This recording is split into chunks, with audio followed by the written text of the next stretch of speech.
Bien, merci. Sur la question sur le problème de défiance, je pense que ce n'est pas de ce point de vue-là qu'il faut aborder la question.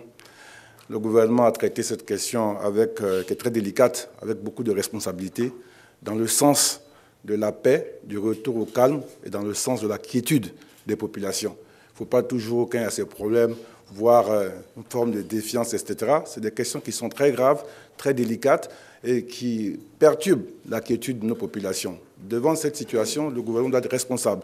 Donc, il n'y a pas de défiance. La preuve, c'est bien avec le ministre en charge de la Défense qu'ils ont discuté.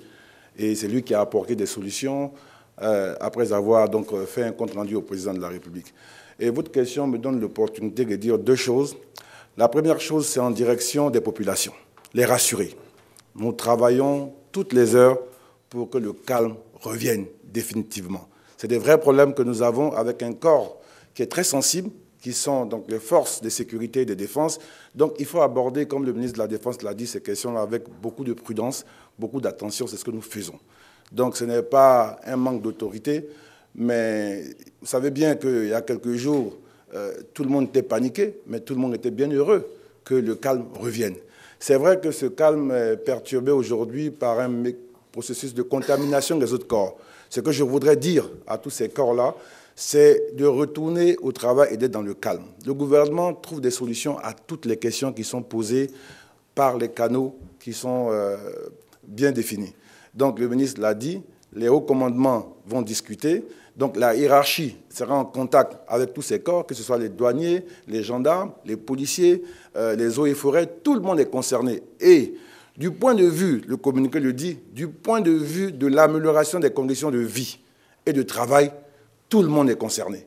Ce n'est pas un groupe qui est concerné, tout le monde est concerné et le gouvernement, dans les discussions, trouvera des réponses pour améliorer les conditions de vie. Mais rien ne peut se faire dans le chaos.